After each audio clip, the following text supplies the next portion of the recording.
Hello everyone, welcome. तो आज का जो सेशन है वो आप सबके लिए बहुत इंपॉर्टेंट होने वाले हैं, खास करके वो स्टूडेंट्स, वो बच्चे जो IBPS PO के लिए इस बार सीरियस है। अब क्या है कि इस बार जो एग्ज़ाम का स्केड्यूल हमारे पास है उसके हिसाब से ऐसा हो रहा है कि लाइन से क्लर्क प्रीलिम्स चलेंगे और जैसे ही वो ख़त्म होगा उसी के साथ ही IBPS PO मेंस का टाइम आ जाएगा। सो देर इज़ एवरी चांस कि स्टूडेंट्स क्लर्क प्रीलिम्स में बिजी रहें, SBI की IBPS क्लर्क प्रीलिम्स में, और इसी बीच में जो है IBPS PO का मेंस आ जाए and they find themselves not very much prepared for it और अनप्रिपेयर्ड फॉर इट, राइट। तो ऐसा नहीं होना चाहिए। और IBPS PO की तैयारी में एक बहुत बड़ा हिस्सा, एक बहुत इम्पॉर्टेंट हिस्सा रहता है डिस्क्रिप्टिव राइटिंग का।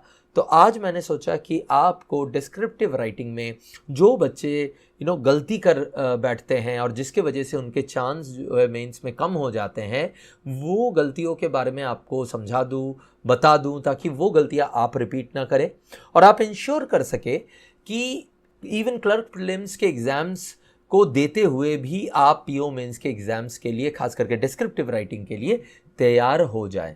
ठीक है, right. So that's the overall agenda of today. So we'll look at those 4 mistakes now. But before that, let me tell you कि you should join my Telegram group, Open Telegram group. इसी में मैं जितने भी sessions है उसके PDF देता हूँ और इस लेक्चर का PDF भी आपको वही मिल जाएगा आज रात को। तो अगर आप इस ग्रुप का पार्ट नहीं हो, almost 5000 students are part of it, अगर आप नहीं हो तो इमीडिएटली इसको ज्वाइन कीजिएगा और इस लेक्चर का बाकी जितने भी एक्टिविटीज़ होते हैं वहाँ पे, पैराजिम्बल के, वर्ड यूसेज के, प्लस दूसरे लेक्चर्स की PDF है, वो भी आप एक्सेस कर सकते हो। Now moving on to the first mistake. What is the first mistake that students commit?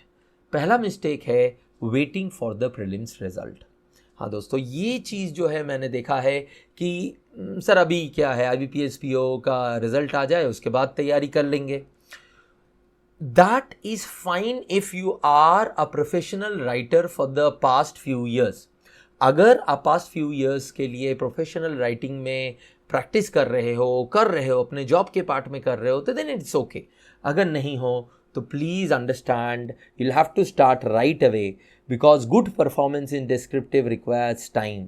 Minimum 2 weeks time it is required to internalize the concepts that we share. Right तो इसीलिए उसके लिए तैयारी होनी चाहिए। तो अभी आपके पास जितनी भी टाइम है, 21 दिन है, that is good time to be well prepared about that. I will tell you how to use this 20 days, right. आप ये भी देखोगे कि किस तरह से इन 20 दिनों को आपको यूज़ करना है। ठीक है, so that is mistake number 1। Don't do that, start right away. Now mistake number 2. Mistake number 2 is not integrating the pattern change that has happened in IBPS PO this year in your preparation. क्या pattern change हुआ है? Reading comprehension, subjective reading comprehension आया है। तो अगर आपको ये ही नहीं पता है कि सब्जेक्टिव रीडिंग कॉम्प्रिहेंशन क्या होता है, किस तरह से उसको हैंडल किया जाएगा ताकि IBPS PO मेंस में आपका स्कोर अच्छे से बढ़े, राइट। अगर ये आप लोगों को नहीं पता है और आप अपने आप को सोच रहे हो कि आप IBPS PO मेंस के लिए तैयार हो, तो ये गलत होगा, राइट। इसके बारे में पता करो, अच्छे तरीके से उसको प्रिपेयर करो, सही डायरेक्शन में प्रिपेयर करो, and then you will be well prepared for IBPS PO mains this year. तो कहाँ से करें, कैसे करें, किस तरह से स्टार्ट करें इस चीज़ को, उसके लिए आई कैन हेल्प यू। अभी मैंने रिसेंटली एक सेशन लिया था where I showed how you should move ahead with RC preparation, reading comprehension का सब्जेक्टिव प्रिपरेशन कैसे करना है, किस तरह से आंसर को लिखना है। एक डेमो आंसर लिख के भी दिखाया था मैंने कि किस तरह से, demo answers rather, multiple question के आंसर्स मैंने लिख के दिखाया थे कि किस तरह से आपको एक पैसेज से आंसर्स निकाल के उसको अच्छे तरीके से लिखना चाहिए ताकि एग्जाम में आपको अच्छे नंबर मिले, राइट। वो लेक्चर जो है आप देख सकते हो, नीचे मैं लिंक दे दूंगा उसका, ठीक है। उससे आप स्टार्ट ऑफ हो जाओगे, उस लेक्चर को देख लेना तो यू वुड नो ये जो है ना, what subjective reading comprehension is, how to handle it in IBPS PO mains, इसके बारे में आपको आइडिया पूरा लग जाएगा। तो अगर आपने ये नहीं देखा तो देख लीजिएगा, तो ये जो है मिस्टेक करने से आप बच जाओगे। ठीक है, next mistake number 3, not knowing the right way of writing in IBPS PO mains. किस तरह से IBPS PO मेंस में आंसर्स को लिखना है, फॉर्मेट करना है, किस तरह से सेंटेंसेस को फ्रेम करना है, इसके बारे में अगर आपको नहीं पता है तो ये आपकी तीसरी मिस्टेक है। और इसके बारे में अगर आप सही से पता नहीं करके जाओगे और प्रैक्टिस नहीं करोगे तो ये आपकी गलती हो जाएगी। तो क्या क्या करना है, what to do. Concepts of professional writing को सीखो पहले, देन राइट फॉर्मेट्स, ऐसे का फॉर्मेट क्या होना चाहिए, आरसीज जो सब्जेक्टिव राइटिंग है, आरसीज के आंसर्स उसको किस तरह से फॉर्मेट करना चाहिए, उसके बारे में आपको एक आइडिया तो मिल ही जाएगा पिछले क्लास से, राइट। जो मैंने आपको बताया कि उस क्लास को आप देख लोगे तो आपको आइडिया मिल जाएगा। बट उसको इंटरनलाइज कैसे करना है, किस तरह से उसको स्टेप बाय स्टेप आपको ले आना है, उसके बारे में पता करो। And last but not the least, time management, very important. Okay, अगर आप लोग मेरे डिस्क्रिप्टिव एसेंशियल कोर्स के पार्ट हो जो IBPS PO स्पेसिफिक है, तब तो आपको कुछ नहीं करना है, आपको सिर्फ मेरे लेक्चर्स को ऑर्डर में स्टेप बाय स्टेप फॉलो करना है। That would be more than enough. Why? Because उसमें आप लोगों को पता ही है, I have already talked about writing styles, punctuation rules, sentence formation, encapsulation technique, जिससे इफेक्टिव लगे आपका sentence in our professional writing part, right, जिसमें आप लोगों को मैंने प्रोफेशनल राइटिंग सिखाया है।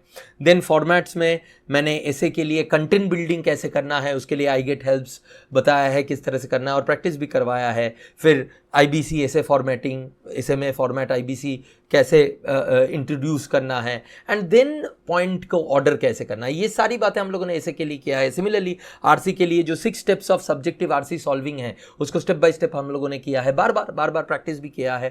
एंड जैसे मैंने आप लोगों को दिखाया है कि दोनों राइटिंग एक्टिविटीज़ किस तरह से 30 मिनट्स के अंदर कंप्लीट करना है। Apart from that, practicing on multiple topics, list of relevant topics, ये सारा कुछ तो है, आपको मिला हुआ है। तो अगर आप इस प्रोग्राम के पार्ट हो तो स्टेप बाय स्टेप मेरे इंस्ट्रक्शंस को, एडवाइस को फॉलो करो और कुछ करने की ज़रूरत नहीं है, आप ऑटोमेटिकली तैयार हो जाओगे।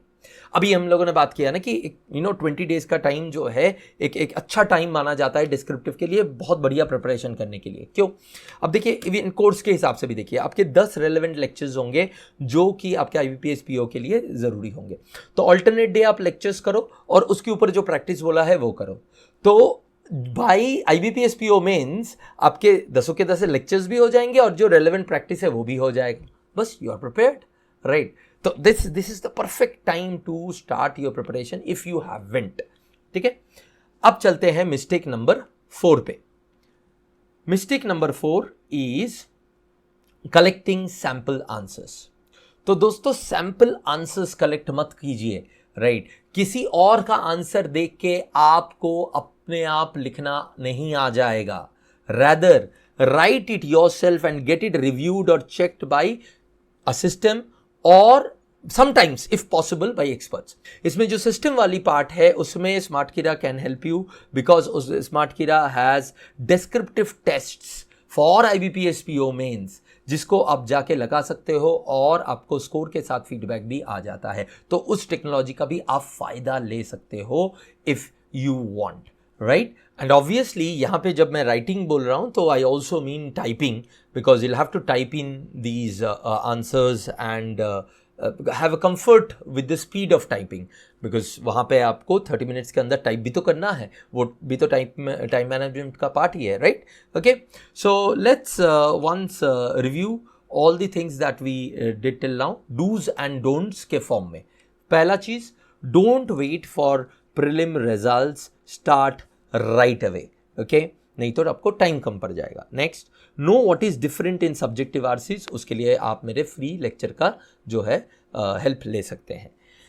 And know the right way of writing in professionally, फिर कॉन्सेप्ट्स क्या है, फॉर्मेट क्या है और टाइम मैनेज कैसे करना है, उसके लिए मैंने आपको हिंट भी दे दिया कि जिस तरह से मैंने अपने कोर्स में आप लोगों को करवाया है, अगर आप खुद से कर रहे हो तो उसी तरह से कीजिए तो भी आपका हो जाएगा। एंड फाइनली, प्रैक्टिस राइटिंग और typing with in time limit so that you are habituated to in doing that. Okay, hope it is clear कि आपको कौन से मिस्टेक्स नहीं करने हैं और अभी आप फिर वो मिस्टेक्स को ना करके उसके जगह पे जो मैंने बोला है वो करके कंप्लीटली कॉम्प्रिहेंसिवली तैयार हो जाएंगे IBPS PO मेंस के डिस्क्रिप्टिव के लिए।